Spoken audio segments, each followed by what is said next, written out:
Hey, what's going on, guys? Today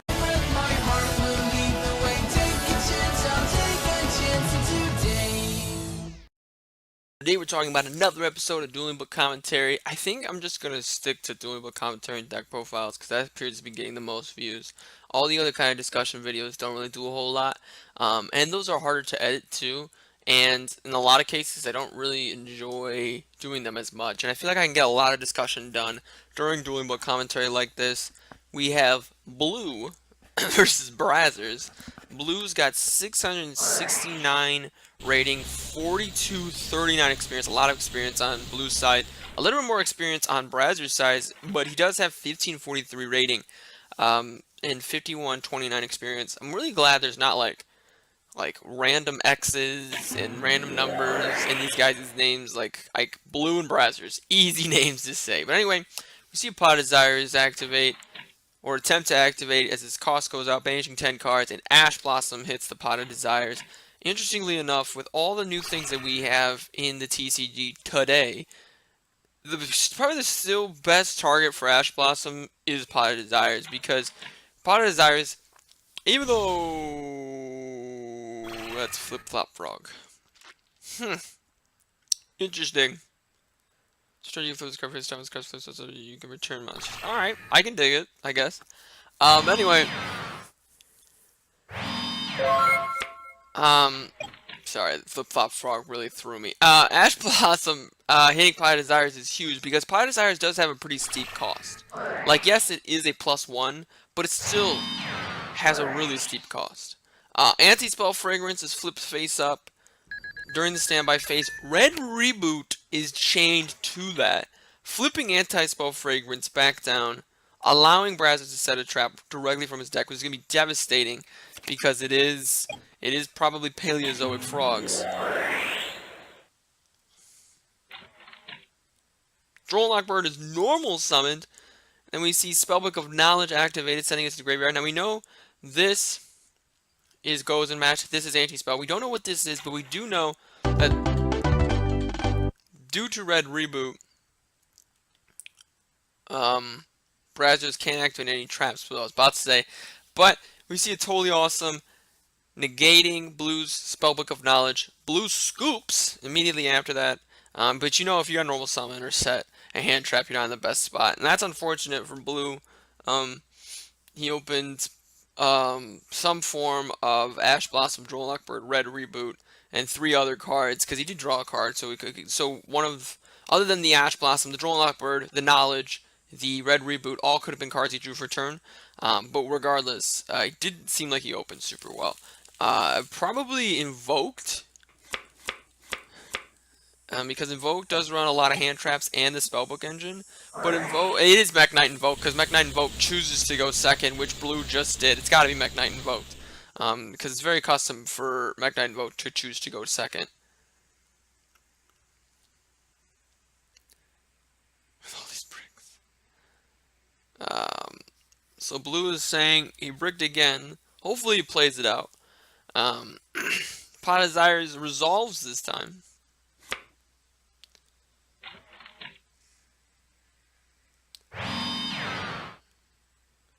Brazzers sets one more. So T set and pass, even though it wasn't really in a T.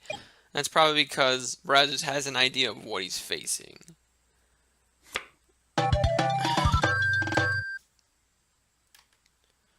That's really obnoxious. Maybe you shouldn't run a shitty deck, and then you wouldn't brick. So we gotta look for Brazzers, preferably. Because I'm pretty sure Blues just can keep playing the same deck.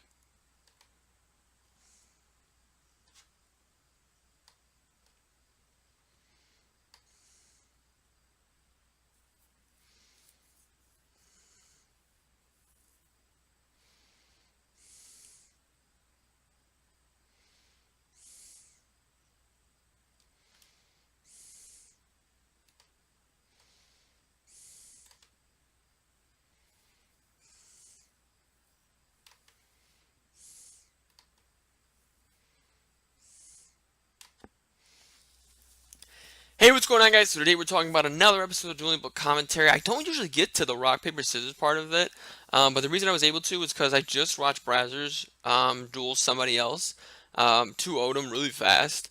Apparently his opponent bricked. I don't know. I don't care. So I was looking for Brazzers because I knew that Brazzers would be probably starting another duel very soon. And lo and behold, Brazzers did. Brazzers is taking on Grand Mistress. Grand Mistress has 926 rating, 1280 experience. Brazzers has 1557 rating and 5131 experience. Now, I saw a frog engine last time I saw Brazzers playing, so I'm really confused about an unexpected die. But we could see Frog the Jam or Slime Toad special summons. That's not his actual TCG name. Because that's the OCG translation of his TCG name. That's the TCG, excuse me, that's the TCG translation of his OCG name, I should say. We see Ash Blossom attempt to negate the Pot of Desires. Dupe Frog negates the Ash Blossom. Ash Blossom won't be set, I guess, to Brazzers Field. I don't really see the negative to setting Ash Blossom to Brazzers Field unless he's running Sky Striker cards. Only thing I can think of. But that's why a lot of cards say you can do this. A lot of like frog cards, I should say you can do this, and this with any frog monster except Frog the Jam. Because in the OCG, Frog the Jam isn't Frog the Jam. The Frog the Jam is Slime Toad. So this is an incorrect name, is what I'm saying. But I've been missing the entire duel. As we've seen, like I said, Totally Awesome was made. Pot is activated. Ash Blossom attempted to negate that. Dupe Frog was discarded for Totally Awesome's effect. Ash Blossom wasn't set. During Grand Mistress's standby phase, Totally Awesome attempted to special summon a frog, except Frog the Jam. Right? Does it say except Frog the Jam? Well, it doesn't want to summon the Frog Jam. Anyway, Ash Blossom was attempted to negate that. Toad let that go through. Infernoid Decatron was normal summoned. As soon as he was normal summoned, or it. So it's like a machine, right? Infinite Impermanence was activated, targeting it, negating its effects, and negating this column. Swamp Frog was normal summoned. I believe he sent Dupe Frog, and then Grand Mistress just scooped. So now we're getting to Duel 2. So Brazzers is plowing through people so far, from what I've been seeing.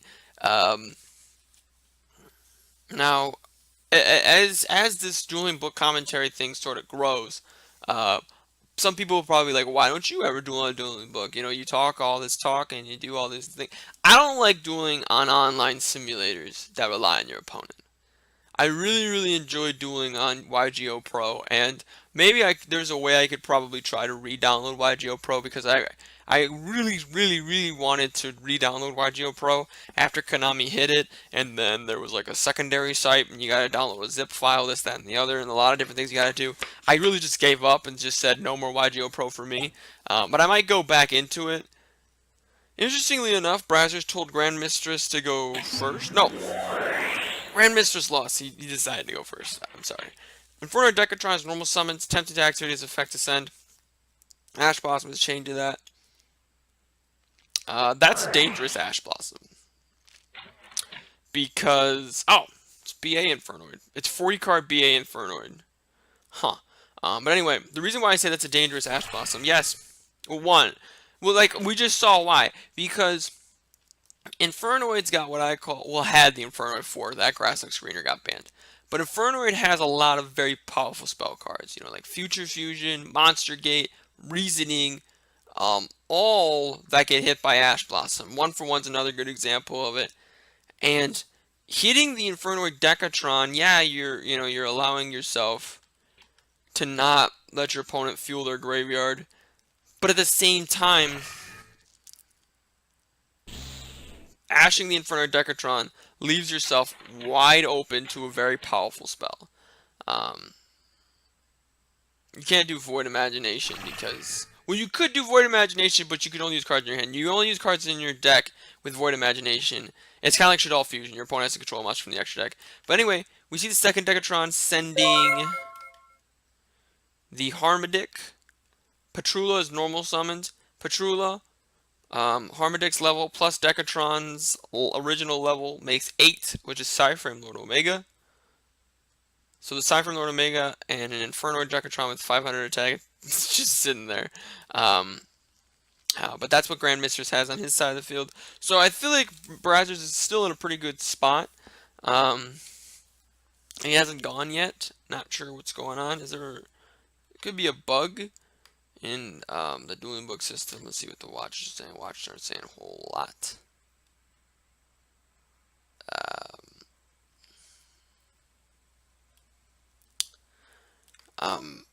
But yeah, that's just kind of why I don't think I would ever ash the Infernoid Decatron. But the risk you do run with doing that is you do allow your opponent to fill their graveyard really well. And now instead of, but like Grand Mistress had 1-for-1 in his hand anyway.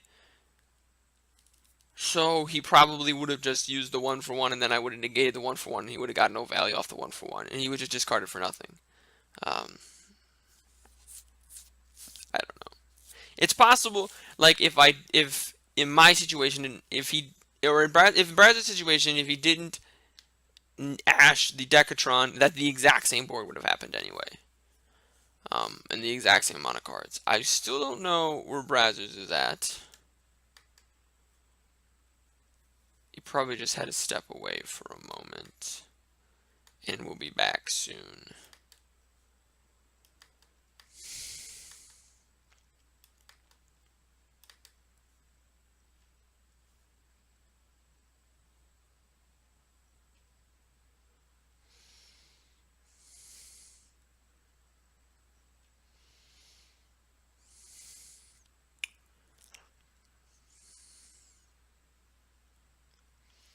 There's groups.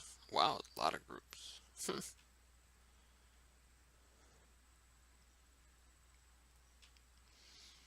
I kind of want to message Brad to see where he's at, but definitely if he's AFK, that's not going to do anything.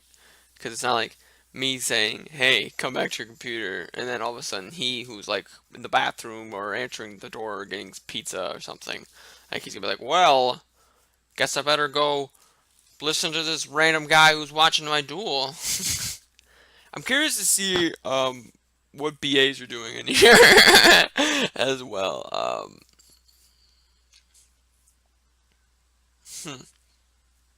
I don't know, because the problem with Infernoid BA is cards like Monster Gate and Reasoning all of a sudden lose value because in a pure Infernoid deck, their only targets really are going to be, if you're running Fairy Tale Snow, but really it's going to be Infernoid Decatron. And so that's going to allow Reasoning to just be insanely devastating. You activate Reasoning, you're just going to end up winning the duel, most likely. Anyway, Brazzers does finally return. Grand Mistress doesn't even ask any questions. Omega is going to put back the Harmadic. Yeah.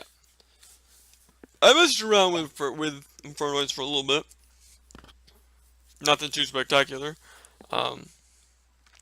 It wasn't like Infernoids, it was Fire King Infernoids. I really think my friend put it really well. I really wish I remembered his name. But he put it really well. A friend from Fanfare. He said, because I was asking him about Infernoid Fire King, because I had dueled him with Infernoid Fire King, and I lost to him at one of our locals. And, I was talking to him about what does he think about Infernoid Fire King. He's like, I just think, that Infernoids, need a little bit more of other things. There's a bit different builds for Infernoids. And I said, well, do you think it's the best version of Fire Kings? And he said, without question, it's the best version of Fire Kings. And what's really cool about it is that, Infernoids, if you draw them in your hand, you can activate Island. You can activate Island, destroy the Infernoid, draw, go get a Fire King card. The unfortunate thing is Garunix blows up the field, but what's not unfortunate about that is that so now, like, if he blows up your Infernoids, you can summon other Infernoids, which is really good. What's also really good about that, and the main reason why you want to run the strategy, is Fire King of Rada. So you can is now Fire King of Rada can just destroy like so many different things um, in your hand instead of a Fire King card. But a lot's going on in the duel right now. As we see, Unexpected Die attempt to activate. Ghost Reaper's chained to that. Omega is chained to that instead. This could be like pure frogs. Because in Brazzer's last duel, I saw Flip Flop Frog. And that's Unifrog.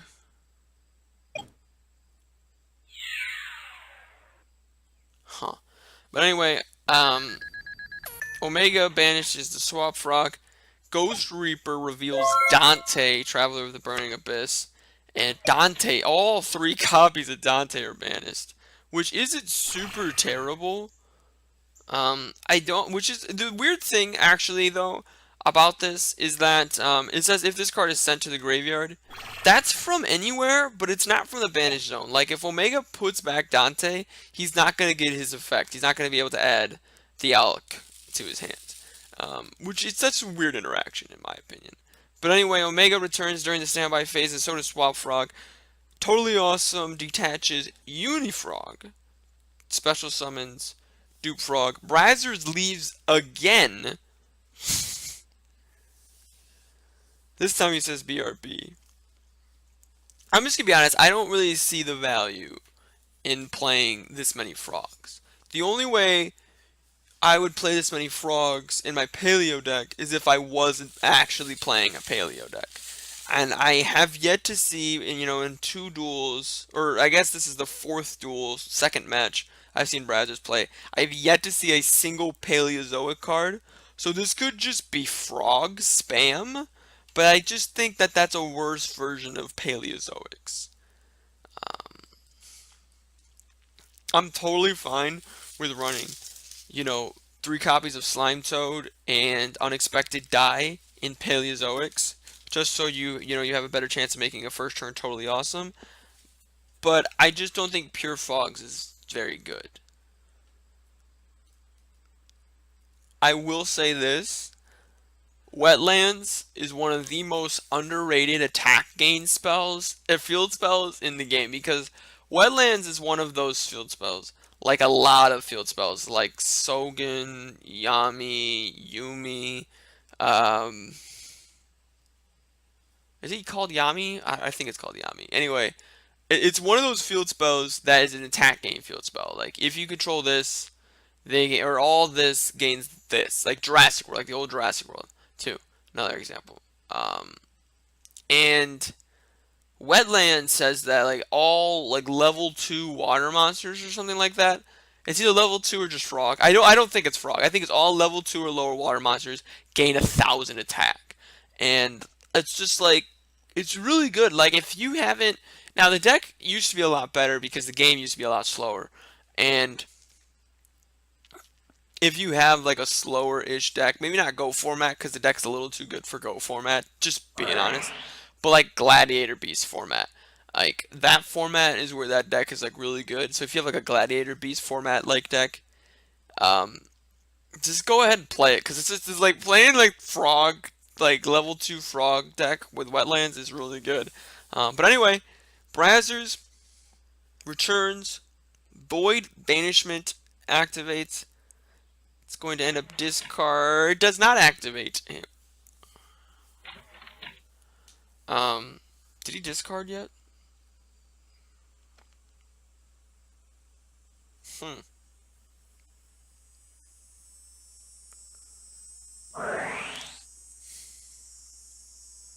And see that's what confuses me because he activated Void Vanishment. He didn't activate Void Vanishment's effect. He just activated it.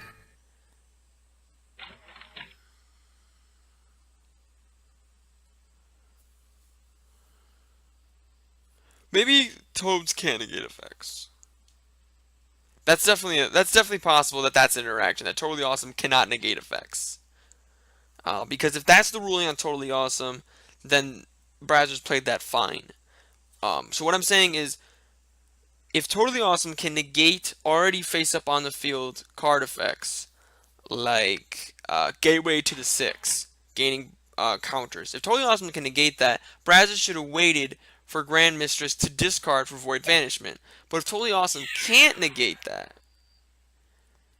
does this gain attack too? I didn't think so.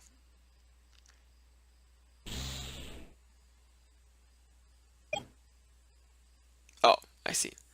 Um, anyway, if Totally Awesome can't negate void cards that are already face up on the field, then having to just straight negate that Void Banishment immediately is fine.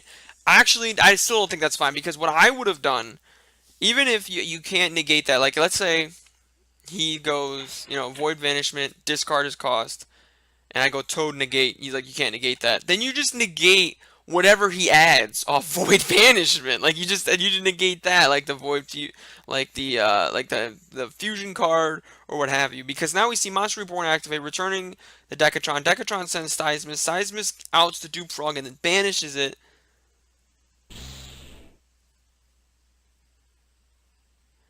And then Decatron, still being Seismus, tributes himself, banishes the Totally Awesome, the grave, and then Seismus banishing Decatron and probably the other Decatron, or banishing Decatron and Harmodic to summon Seismus back out. I wouldn't honestly be surprised if Grand Mistress did Seismus effect again, because he does have a recurring Omega. But this is a quick effect. Like the DD Crow effect is a quick effect, I believe.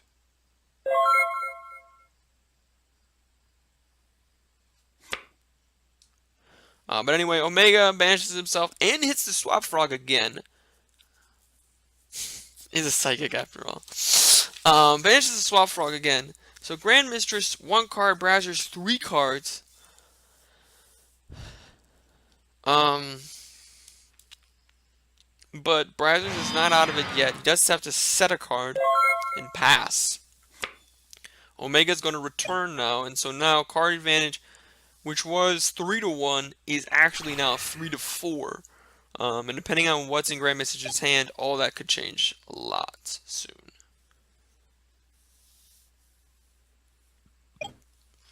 Nope. Nothing happened. Nothing happened, alright. Dupe Frog is sent to the graveyard. Its effect is going to attempt to activate. Adding probably... I actually don't know, because Brazzers has been running like Flip Flop Frog and Uni Frog and probably Poison Draw Frog. Logically, Swap Frog was the card to go for, but he already has Swap Frog, so I didn't think he was going to do that, but he did. We see Omega attack directly for 2,800.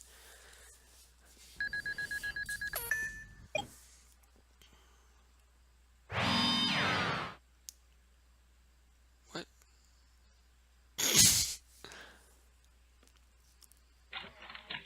Scarm is set to the field. Seismus tributes to Scarm, banishes the Dupe Frog. And now, during the end phase, Scarm is going to search probably Tour Guide of the Underworld, because even though Dante is banned, and that's why I don't like Ghost Reaper. Can we just get... I'm just going to get on a minor tangent about Ghost Reaper. I honestly hope Brazzers AFKs again so I can talk longer about Ghost Reaper. But just like a quick overview, like, Scarm is probably going to search Tour Guide here, because Tour Guide, or like Crane, I don't think he can search Crane. I don't know why I say Crane. Can he search Phoenix Rhino Warrior? That doesn't, Phoenix Rhino Warrior doesn't do anything in this game state anyway. But he's gonna, so he searches Tour Guide, because Tour Guide can summon another Burning Abyss monster, and yes, Dante is banished because Ghost Reaper hit it, but there's just a bunch of rank 3s that Grand Mistress could still make that would still just devastate Brazzers. And that's why I just don't like Ghost Reaper. Like, it's just discard a card, your opponent has a 12 card extra deck instead of a 15 card extra deck. And in some minor circumstances, that is enough to win. But if your opponent opens at all decent, they're not going to care what you just Ghost Reapered. Omega puts back the Harmodic. And now the card advantage is 5-1. Unexpected Die is activated. There's 19 watchers now, so we got a little watchers chat coming.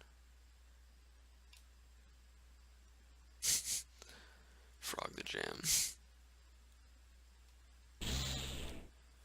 Omega's gonna chain to that. Hitting the Cyber Dragon. Interesting. I agree with Brazzers.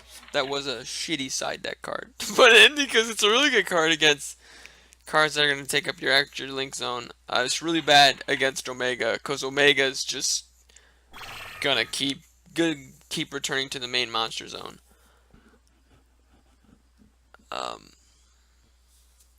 Swap Frog pitches the other Swap Frog.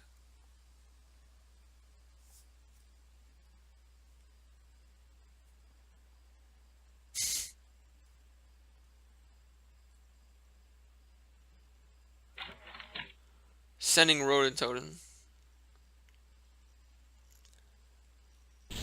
Rototoden's gonna ban Swap Frog, special summon himself.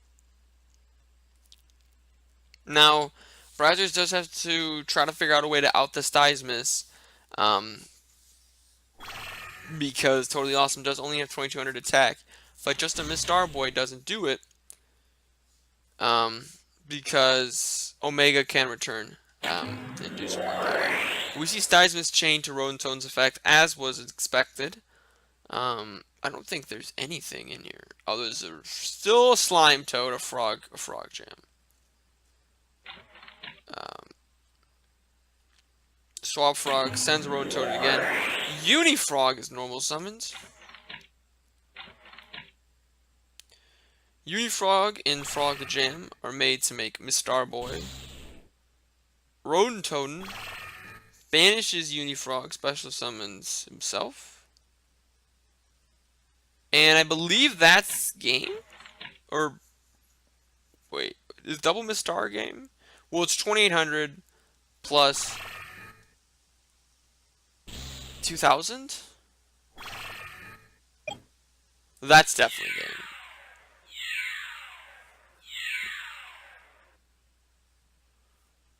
And that's right, Brazzers did win the first duel, so that's the final board.